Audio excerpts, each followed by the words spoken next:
নমস্কার বন্ধুরা, আমার চ্যানেলে সবাইকে স্বাগত। আজকে আমি বানাচ্ছি দুধ পুলি পিঠে।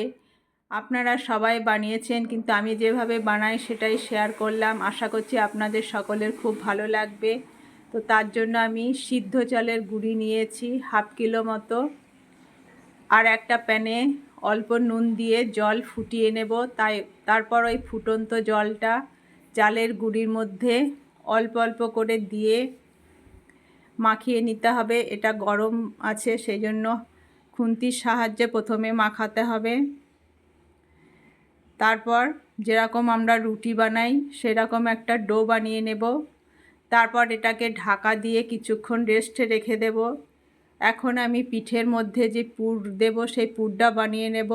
নারকেল আর খেজুর গুড় কড়াইয়ে দিয়ে কিছুক্ষণ নাড়াচাড়া করার পর ওর মধ্যে 4 চামচ পাউডার দুধ আর 4-5টা এলাচের দানা থেঁতো করে দিলাম, ভালো সেন্ট হবে। তারপর আরও 4-5 মিনিট একটু নাড়াচাড়া করলেই পুরটা তৈরি হয়ে গেল। তারপর একটা বাটিতে ঢেলে নিলাম।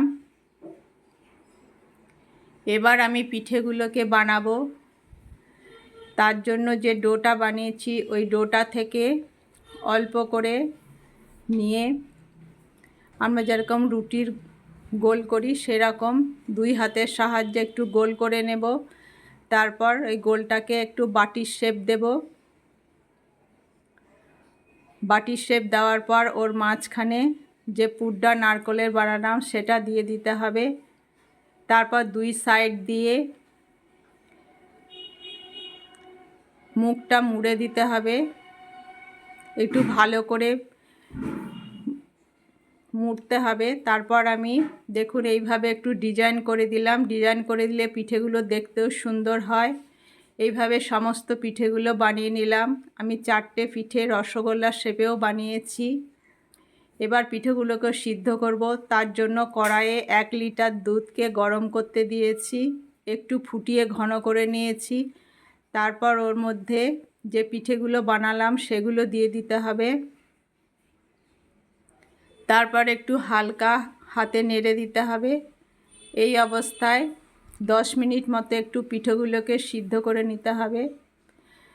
10 মিনিট পরে দেখুন পিঠেগুলো সিদ্ধ হয়ে গেছে। এবার এর মধ্যে 1 চিমটে নুন আর পরিমাণ মতো খেজুর গুড় দিয়ে ভালো করে মিশিয়ে নিতে হবে। যে যেরকম মিষ্টি খাবেন, আমরা একটু কম মিষ্টি খাই ওই জন্য অল্প দিলাম। তারপর তৈরি হয়ে গেল আমার দুধ পুলি পিঠে। রেসিপিটা ভালো লাগলে অবশ্যই লাইক কমেন্ট করবেন। নতুন বন্ধুরা যদি দেখেন আমার চ্যানেলটি সাবস্ক্রাইব করবেন। আজ এখানেই শেষ করছি। সবাই ভালো থাকবেন, সুস্থ থাকবেন। Bye bye.